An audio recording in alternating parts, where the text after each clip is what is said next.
Hello everyone, this is CJNovo1992 and today we're back for the brand new video. A video in which we are here to welcome the latest signing to this football club. A signing, by the way, that may be out the blue to some of you. Well, some of you might be sitting there saying, who? But by the time this video ends, this signing just might be the thing you have been waiting and hoping for the last 6 years, troops.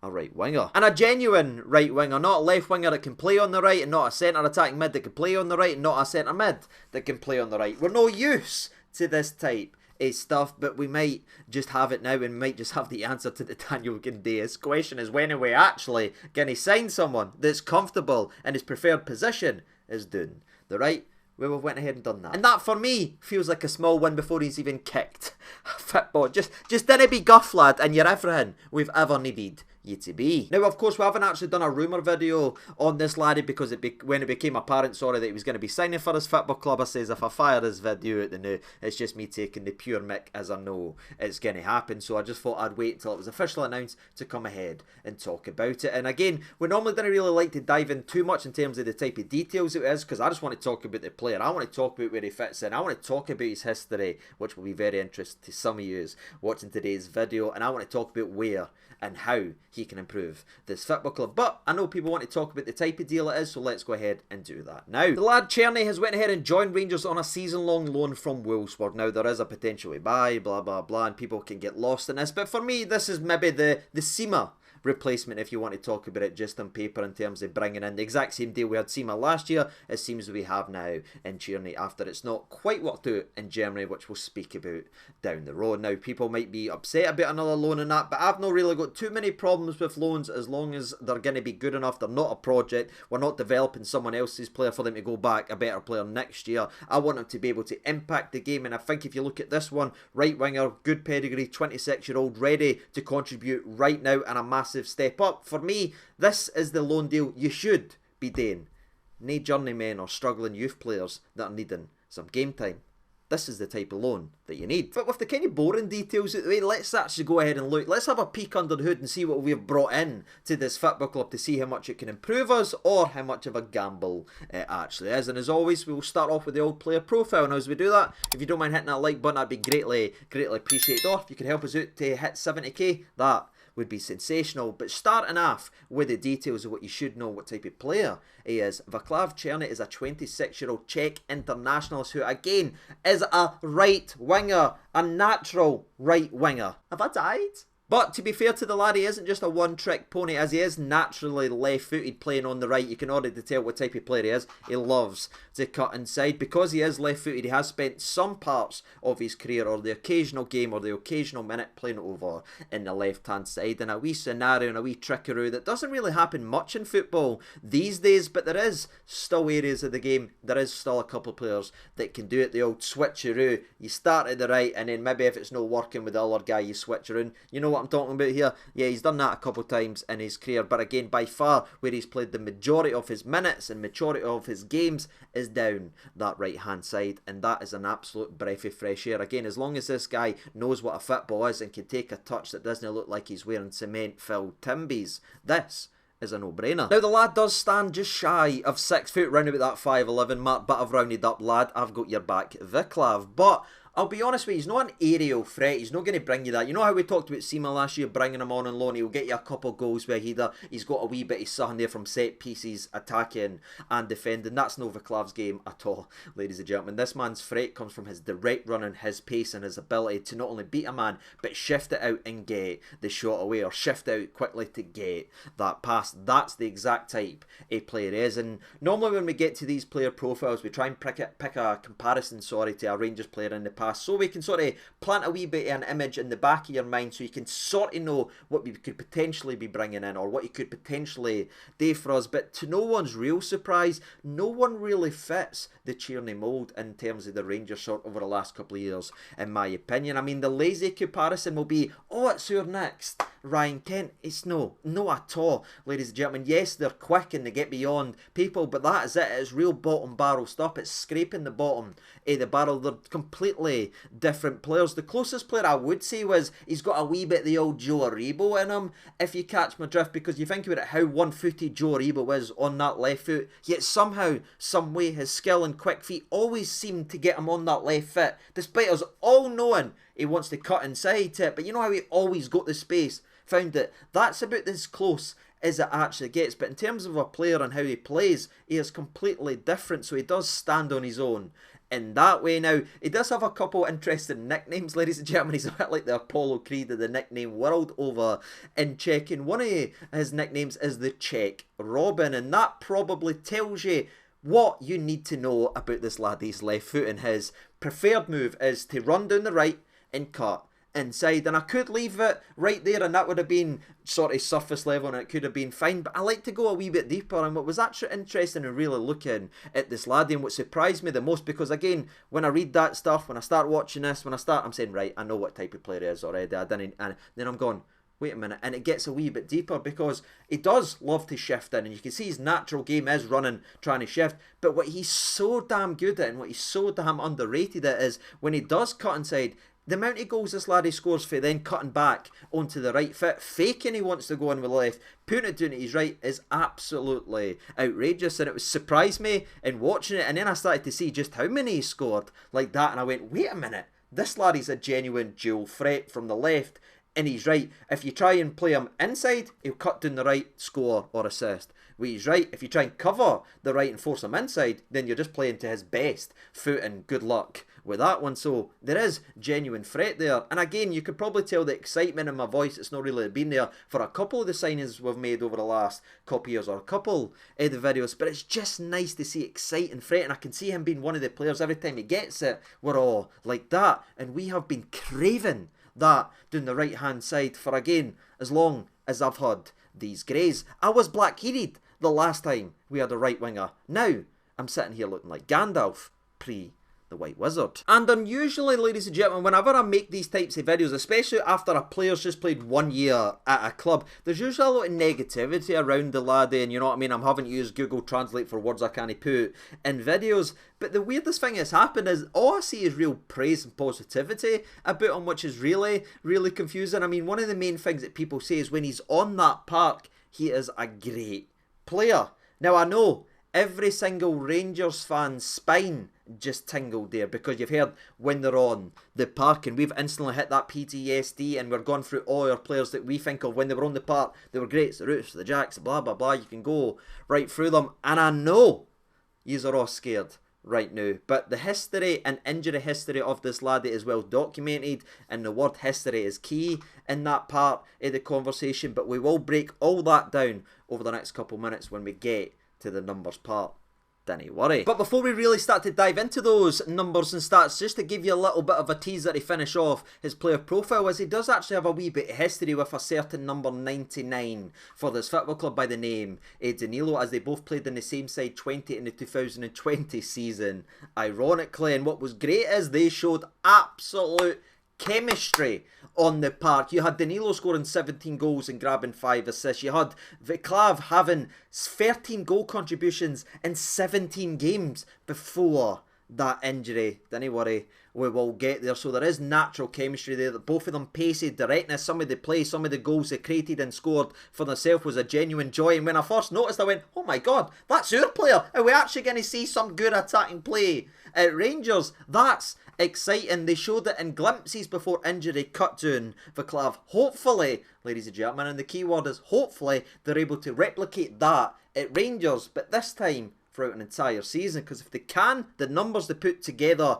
outside with a front two of them, well, there is another guy on the other side right enough, but them two combining, it could be a very joyful season, and they could really bring the best of each other. But as we did just tease you with a little number and stat there, let's actually move on from the play profile and get to the meat and numbers then, shall we? And he comes to us after playing for Wolfsburg last season for his only season in Germany, after he joined for around about 8 million euros after a truly ridiculous standard he set in Dutch football in his comeback season of football, where he scored 15 goals, had 14 assists in 42 games. troops. That's 29 goal contributions in 42 games, which is great and is exciting to see from a right winger. But what's even better, troops, is if you look at it in terms of league football, what he was able to do, he got 24 of those goal contributions in 32. And I'll take that right now if you're offering me in terms of Scottish domestic football. Those numbers are welcome here. Now, I know the words Dutch football has become a bit of a swear word right here on the channel because of a certain Sam Lammers, and I do understand people questioning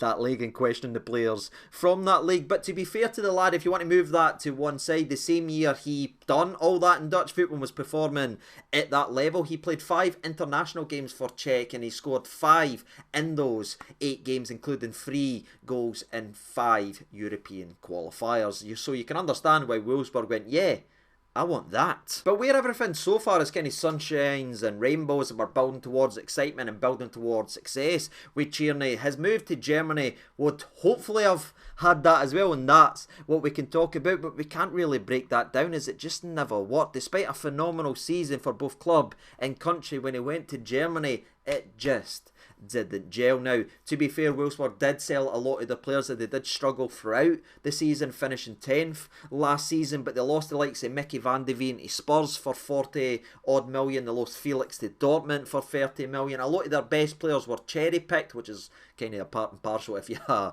a German side, and they did spend some money bringing in a lot of new players, 7 new recruits and everything like that, including an entire new defence troops with left back, 2 centre backs and a right back. There was always going to be teething issues, and that plagued them all season, as again it just didn't click into gear. And Černý was just one of those casualties of the constant tweaking and changing, trying to figure out what the best starting 11 was and the best system to fit all these new players that they actually brought in, as he played just 25 games in all competitions for Wolfsburg, which again was a step down from what he was absolutely used to. And he wasn't injured, he wasn't struggling, he just wasn't picked a lot of the time, as again they were trying to figure out what works with all their new players. And if you look at his season stats for Wolfsburg, in all competitions, 25 games, 5 goals, 1 assist. Those numbers aren't great, but you know, we like to go a little bit deeper. We don't like to just go surface level, but if you actually look into those games, if you look painstakingly in every single game, he was a second half substitute in 13 of those 25 games, including 5 games where he played less than 6 minutes. So if you put it into that context, getting 6 goal contributions out of the games that he was actually played and the minutes that he was on the park, it was actually not too bad, and those stats in his season looks a little bit brighter. But I like to look at it this way: if he was the main man, if it all went well in Germany and it was fairy tale stuff for the laddie, he wouldn't be coming up the road to Rangers right now and providing an answer to a question we've had for 6 consecutive seasons. Where is the right winger? We've now got him now, because it never quite went to plan, and that sometimes happens. Good players can go to teams and it just doesn't work out. I mean, Sir Brian Laudrup was hiding in a boot in Florentina to get away for the fans because he was struggling before he came up the road to Rangers. Now, I'm not saying they're going to be the same level of players, but I'm using that as an example of great players can sometimes go places and good players can sometimes go places and struggle, and it just doesn't work because of the style, the system. It just doesn't mesh. It doesn't mean they're bad players. They might just need to find the right place for them in the right system. And again, I'm hoping everything and I'm praying on everything that the big laddie comes here and it meshes and he finds his fit, because by God do we need goals and assists doing that right, especially with the up and down balancing scale that we have with Tavernier right now, and him, if he does stay getting older or if he does go, it's a lot of goals out the team. So we need productivity, and that's what that laddie's done for the majority of his career when he gets on that part. But we're almost there. It's almost that time to start knocking on the injury door, which I imagine is going to annoy everybody in the comment section below. But the last thing we need to say, it is worth noting that last season away from Germany for his international side, he played 3 international friendlies and scoring 1 goal, and he was called up to the Euro 2024 squad, in which he started 1 game in that entertaining 1-1 draw with Georgia. But I guess it's time to address the injuries then, shall we? And I'll throw it up on the screen so you can have a wee look at it. You could argue he is the most Rangers ready player I've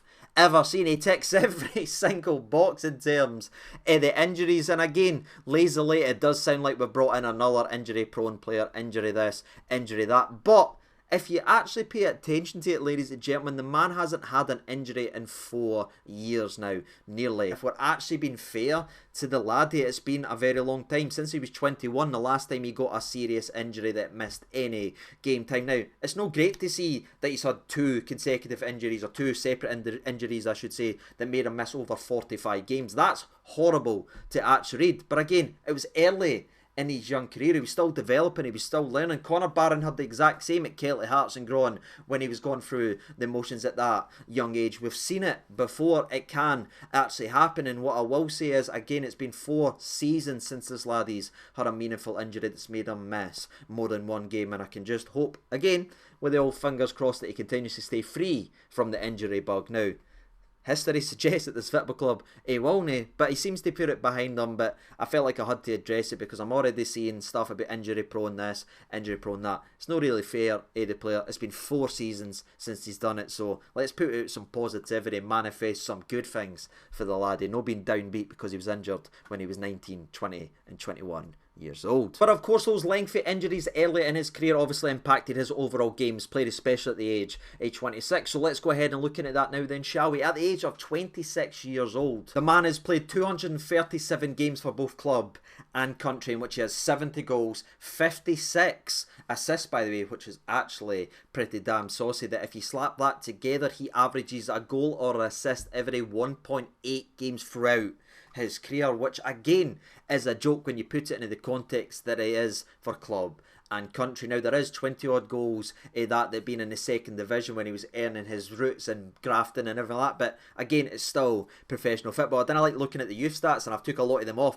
If you're looking at youth stats and you want to look at his time working his way through the Czech international youth scene and everything like that, he's an absolute joke, but that doesn't interest me. It's the proper stuff, it's the professional football at the highest level that we look at, and that's professional number stats. The only other thing we need to address regarding his stats, by the way, is he's picked up 15 yellow cards. A lot of them has actually been goal celebrations, by the way, taking the old top off, and he's been sent off once as well. That's it in terms of the numbers and stats. Let's take a step back for that. Let's sit into the cerebellum, and then we move on as we get to the old competition for places, and that almost makes me laugh, as I don't feel like I should take any time in doing this, but to be fair to the video and the structure of these videos that a lot of people tune into and actually like, let's look at the competition for places. We're bringing in a genuine quality right winger that jumps right to the front of the queue. I like Ross McCausland, but he's still got a lot to learn in my personal opinion, and I think learning for the likes of Czerny will be a benefit to the lad. It will take some of the pressure off, as again, Ross wasn't the heir apparent. He wasn't cherry picked for the youth academy because they felt he was ready, and I feel like that's something that people need to remember when they're being really critical and being really negative towards young Ross. He wasn't picked. No, there were several injuries. Zach Lovelace was the one that was picked to come out and be the guy for the academy. He was the most pro-ready, if you will, but he unfortunately got injured about 30 minutes into a very impressive debut in terms of starting a game and a meaningful game with that for Rangers. He got injured, and then Ross, again, right down in the pecking order, not quite ready to go, was thrusted in to immense pressure to play, and I give a lot of respect to that laddie, and I just hope he continues to develop year upon year upon year. He's got a new lengthy contract. There is something you can work. He's got the experience now. Now you can protect him by bringing in a genuine quality right winger that can take some of the pressure off him, and he can start to learn and develop again and potentially be the next guy. But again, I think this is massive for Ross's development, in my opinion. I don't think it hinders it. I think it helps it massively, as again, he wasn't picked to be ready. He wasn't gone to be there. He's been helped now with his transfer, and all the right winger at the club as it currently stands is Scott Wright.